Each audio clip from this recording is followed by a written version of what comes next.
Hi,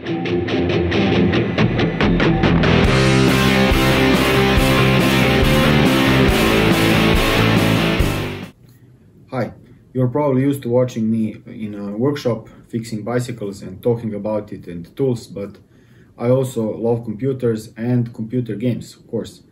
And Fallout computer game is a special game for me. Ever since I tried and played the first game for the first time, which was in the past century, and yes, I am as old as it sounds. It holds a special place in my heart, and I wanted to make sort of a review or overview of all the computer games and the latest TV show that I was really looking forward to, with a bit of fear of how it will turn out and if they will really do it justice or completely ruin it like they did with that Rings of Power series. So here it is, my take on Fallout franchise, hate how that word sounds, and the latest TV series, and I hope you enjoy it. And if you have any comments, additions or questions, please use the BikeGremlin forum, and let us begin. What rocks and what sucks about the Amazon's Fallout TV series? To discuss that, I'll start with an overview of the Fallout computer games and take a broader look at art in general. Briefly, I plan. I am a huge Fallout fan. If I had to pick one favorite computer game of all times, it would be Fallout 2, with the original first closely behind it. I played my first Fallout game in the past century. Yes, I am as old as it sounds. Most of my friends and family aren't much into gaming, so I don't talk about it. But apparently I did mention it enough for my better half to surprise me with a 40th birthday cake shaped in the form of a power armor helmet. So the franchise, as much as I hate the word, does hold a special place in my heart, and that's why I felt the need to write about the TV series and to talk about it. And I was both looking forward to it and a bit afraid after having seen what Amazon did with the Rings of Power series, about another thing that I really love and is also special to me, the Lord of the Rings books and the original films. Now, before we start, I will briefly discuss the games, because the TV series is a screen adaptation of the games. The Fallout game came out in 1997 and it is set in a retro-futurism world. That's quite important, and we'll get back to it. What is retro-futurism? Did you read Jules Verne's 20,000 Leagues Under the Sea? The crazy Frenchman imagined submarines long before they truly existed, as one could imagine it in the 19th century. Fast forward, if you look at the 1984's first original Blade Runner film, you will see how the folks in the 80s of the 20th century imagined the year 2019, with no camera, smartphones in everyone's pocket. Sure, they also have flying cars there, which are still not reality now in 2024. They have humanoid robots and have colonized planets, but no one had imagined an iPhone in 1984. Likewise, Fallout takes place in the retro future of the 1950s. The game's creators made the world in 2077 in a way that 1950s people would have imagined it. At that time, electronics were not nearly as promising and highly developed, no laptops, smartphones, etc. Nuclear destruction and Cold War were scary and looked quite imminent. Nuclear fusion power was promising and looked to be just around the corner after the nuclear fission gets devolved. Sorry about my imperfect English. In theory, nuclear fusion power, unlike the fission, doesn't create nuclear waste and promises immense amounts of power. Just a side note. That is the kind of world that was imagined for 2077. Then, and this is also important, a nuclear world war breaks out and the whole civilization gets reduced to rubble. The first Fallout game takes place in 2161 year, a century after the bombs fell in the game. What we are left with as Fallout players is the savage, lawless wasteland with tribal communities and some relics left over from the glorious 2077 that most of the in-game characters have no idea about how they work, how they were exactly made, etc. That's in a similar way that you and I can't build a computer from scratch without using any books or the internet if all went to hell. Only we have some advantage of knowing what a computer is and what it does, so that's also not a really fair comparison. Again, Fallout is not 1950. It is the 2077 as the 1950s folks could imagine it. Only in a complete rubble, a complete civilization reset after the nuclear war, apart from the vaults. In the Fallout universe, people in 2077 had built special big bomb shelters that were designed to house people for centuries in case of a nuclear war, so they can emerge when the surface clears with the health, sanity and knowledge intact and rebuild the civilization. There are some catches with this, but I will avoid spoilers. People from the vaults, referred to as vault dwellers, were sheltered from the radiation and the lawlessness of the outside world behind the heavy sealed vault doors. Fallout 1 game.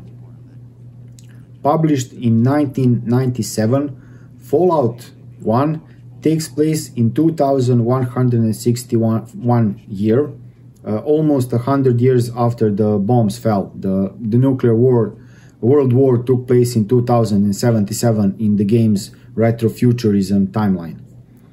In the original Fallout game, you are chosen, volunteer, to emerge from the vault to find a functioning water purifier chip, as the one in your vault stopped working, and you only have some 150 days of clean water supply left. That is the plot that pushes you into exploring the irradiated wasteland outside. The world is cruel, grim, no black-white morality whatsoever. As a player, you don't know how dangerous the creatures and people and factions you meet are. You need to figure it out on your own, and the game doesn't force you into playing a good guy or into killing and stealing. That's your choice. The game gives you absolute freedom of movement, but you get killed if you don't ask for help and direction and advice from the NPCs, non-player characters, yes, as the entire world is very hostile. Most places you go to look like what tabula rasa people could make after a century of trying to survive from the complete destruction, stalking old cars as fences around towns and similar improvisations. You can build your character as you prefer, see it grow in strength as you gather resources and equipment, and affect the world around you in a meaningful, impactful way. The story, the characters, it is all beautifully written and is quite immersing. Makes you feel vulnerable in a hostile world with some tough ethical choices that you are, again, free to choose without limits, but not without the consequences of each choice. I will avoid spoilers, and yes, the interface is a bit clunky compared to the best game designs today. Not that there aren't any new games that do a worse job of inventory and actions. Fallout 2. Published in 1998, a year after the first game, Fallout 2 takes place in 2241, some 8 years after the first game. You are the descendant of the player from the first game, I will avoid any spoilers, and must find a way to help your village survive. The game is technically polished compared to the first game.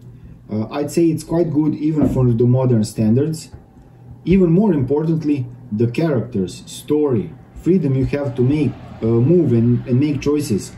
It is as good, if not better. You can be a slaver, kill children, and do horrible stuff if you decide to play that way, and the game won't punish you for it. And not all the people will either, a lot like in real life. While the original game was a bit grim, the first Fallout, fitting to the plot and setting, Fallout 2 throws in some Monty Python style humor, dark humor, absurdity, breaking the fourth wall on occasions, etc. And it has many pop culture references. Some, though not all of which are now too old for many young players to get, but some of them are awesome. The humor is high quality and moderately served, so it doesn't break immersion. My friends and my live role-playing game sessions were a lot worse in that account, so side note.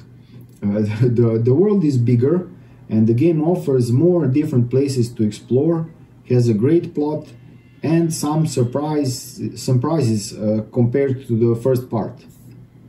In the first two games, combat is turn-based, tactical, with action points to use for movement or action. Hits and kills are designed to look and feel both gory and somehow satisfying.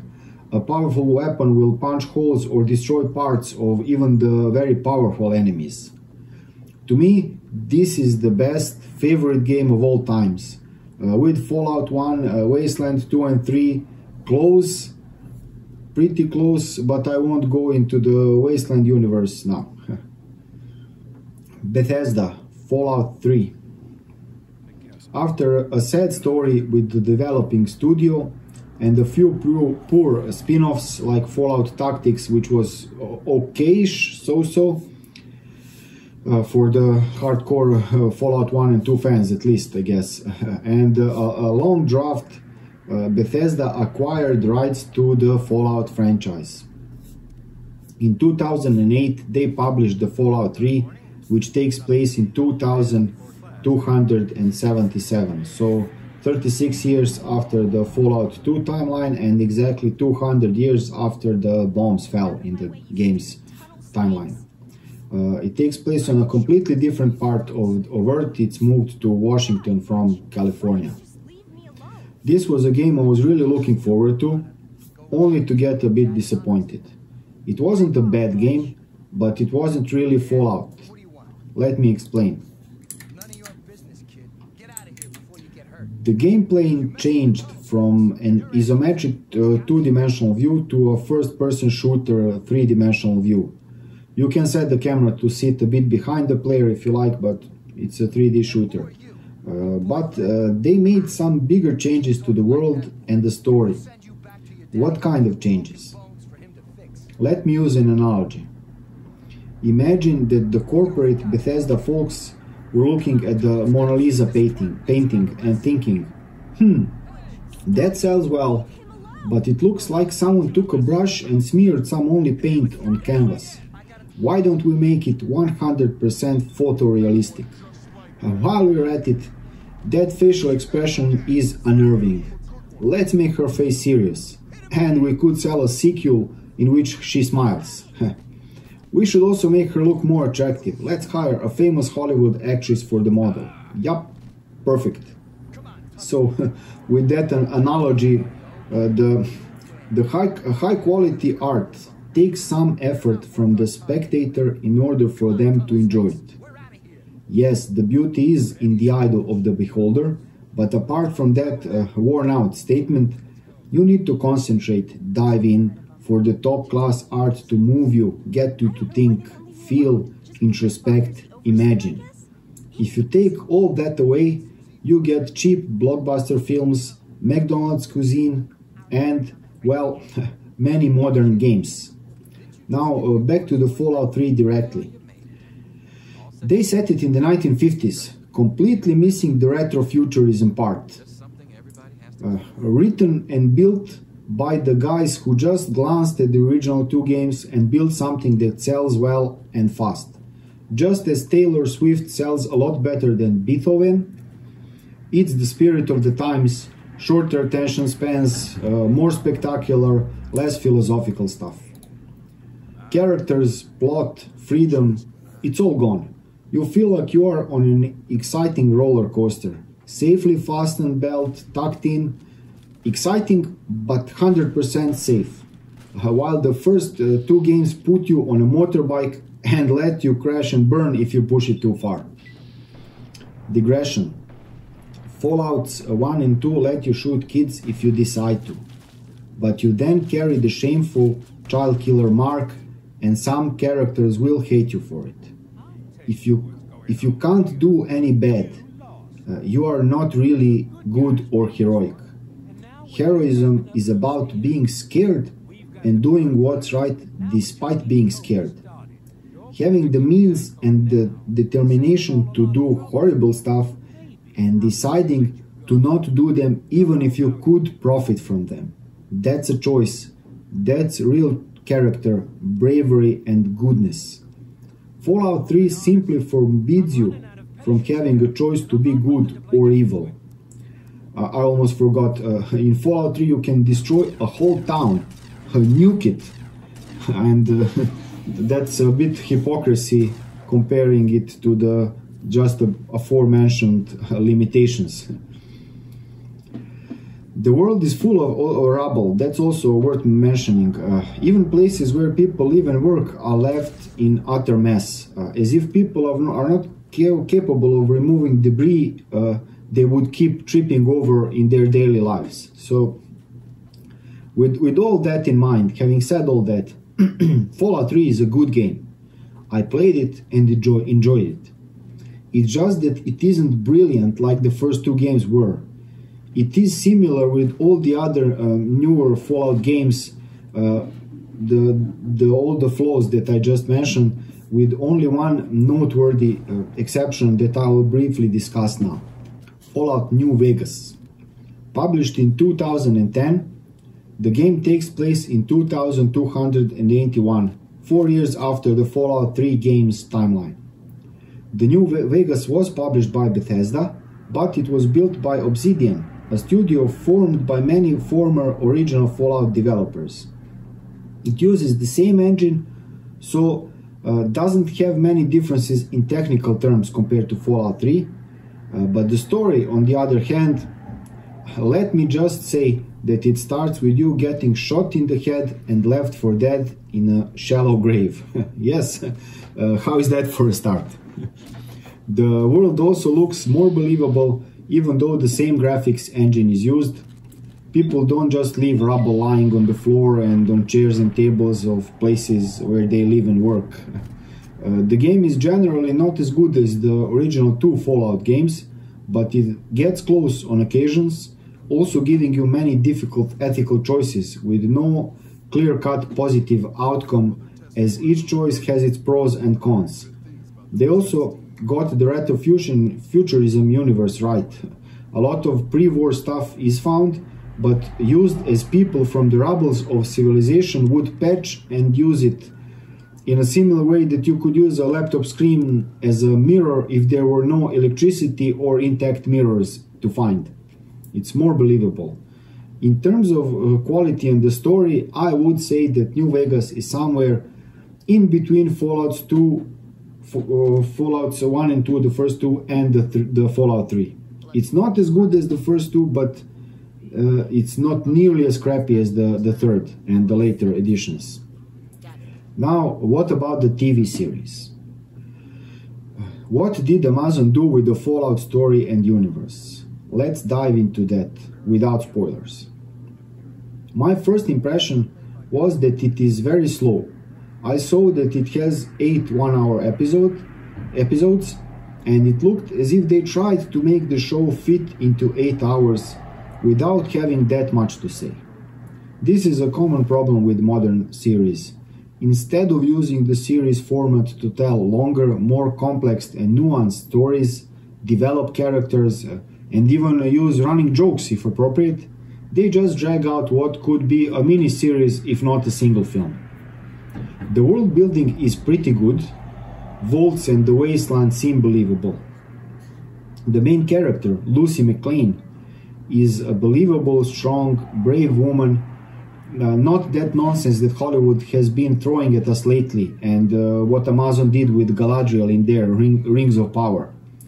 Lucy has her downsides, she makes mistakes, and she grows and learns from that experience. Other characters are pretty good too. Acting is also quite good, no complaints there. As for the story, well, again, pacing is slow, but they tried to make the most out of every action scene for spectacle and more runtime filled, among other reasons. The action scenes are good and true to the in-game experience of combat.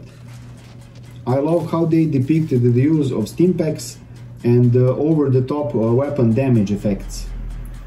Overall, the story and the plot feel a lot closer to Fallout 3 than to the original two games. I expected that. A glaringly illogical fact is that there are no children. In Fallout 3 you couldn't kill them, in the TV show you don't even see them, apart from a few flashback scenes.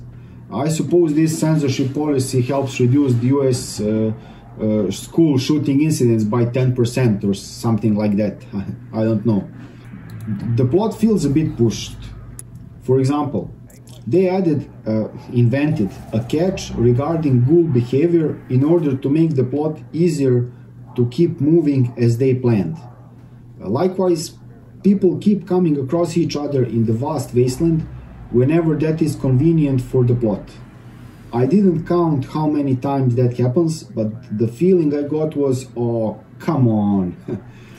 There are other ways to keep the plot going, but they require high quality writing and writers. The story does involve corporate greed and warmongering, but like most modern shows, books, games, it paints it as a few corporate bad apples ruining for everyone, as if that's not how capitalism always inevitably works in the long run. Another annoying moment is a character that seems to know a lot. He starts talking and explaining stuff to the main character, Lucy, without being really asked. However, just as he had started, he stops, without explaining the whole story, the world, the setting. This is a crappy way to tease audience, at least those with any brains, I think. The simplest, better way that I can think of right now is for the main character to find fragments of notes, data, etc. if you want to give some imagination and not right away involve the whole story and the whole world and all the schemes and mysteries. Okay, with the bad stuff out of the way, let's see why I like and recommend the series despite its flaws. I watched the series with my better half. All she knew about Fallout was that it's my favorite game. She's not a gamer. So, unlike me, she had zero expectations and agreed to watch only because of how excited about it I was. And she loved it. Unlike the Witcher screen adaptation, Fallout explains it all and builds the world nicely, so you can get the grasp of all the characters and factions. She had next to no questions about who's who and what's what. What's with the vaults, radiation, etc. Unlike with the Witcher series, to call it out again. Apparently the TV show is a great introduction to the Fallout universe. The scenery and effects are very good. They get you into the post-apocalyptic world, but the show doesn't feel too depressing. Actors, acting and dialogues are good. Overall, it is enjoyable to watch. I liked it despite its flaws. If you want more details with some spoilers, continue. Now, I'll do my best to keep any spoilers at minimum, but I can't make any promises. Let's start with the main characters. I won't go into every single character, there are many and practically all are pretty well written. These are just some of the most notable. Lucy MacLean, played by Ella Purnell, if I pronounced it properly, is the main character. Her introduction is brilliant. It looks deliberately like the in-game character building, but without making it artificial and spoiling it to any non-gamers. She trains and is good at some stuff and is less good with the other stuff. She has no magic superpowers and isn't super smart. And when you see her doing things and figuring stuff out later on in the series, it is based on her training and experience as shown in the series. Noel MacLean, played by Moises Arias, if I got his name properly pronounced, is Lucy's brother. And he is imperfect, cynical, and shows fear at the start of the show, but isn't a weak coward. He's more nuanced than that, avoiding the modern Hollywood cliche when the main character is a strong, brave woman. And he also grows based on his experience.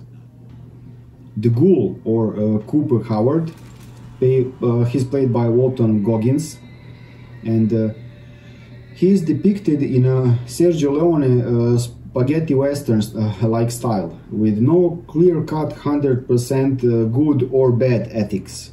His memory flashbacks are used to tell the story of how the waltz and the whole nuclear war stuff happened. And so he's a very, very charismatic, powerful character. Now, Lee Moldaver, played by Sarita Kuduri, if I got her name proper, I hope she won't kill me, is another 100% not 100% black and white character. She has a complex history and story, and she had to make some tough choices. And that's another example of how you can write a strong, brave woman character well and have it believable and powerful and high quality. That's the word. And now Maximus, he is played by Aaron Moten, and he gets a lot of screen time, and I think the actor did very well to portray the character as it was written, like most actors in the series for that matter. I could relate to this character on several levels, but I won't bother you with my childhood traumas. Maximus portrays how I often play Fallout games, trying to do good, make a change for the better, but when faced with some tough choices and dangerous situations, it gets tough to stay brave and righteous, and ethical choices are often blurry, never just black and white. Now, I could talk for hours about each character, but I will cut it here. Yes, I know I missed some important major characters with a lot of screen time. Maybe I'll make a separate series if more than 10 people see this and are interested.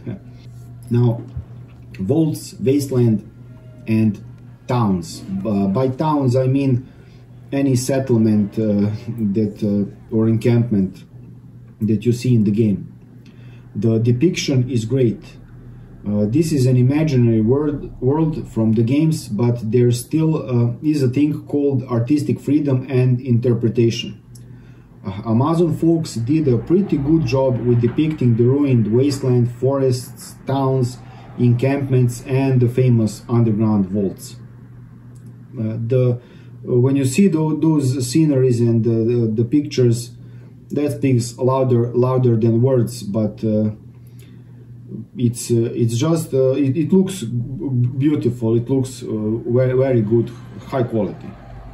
As for the makeup, costumes, and effects, it's all top notch. They seem to have used both the computer generated images, CGI, along with some costumes, and so it looks all very realistic. Well, at least in a retro-future imaginary game adaptation sort of way, realistic. Shabby clothes, vault suits, and the famous power armor are all awesomely depicted. Faces of sheltered vault dwellers and of the folks living in the wasteland look convincing. The same goes for all the masks, deformations, etc. A great job by the technical and the makeup staff, kudos. Now, the future, or will there be season 2? As expected, following the TV series release, Bethesda Fallout game sales have surged.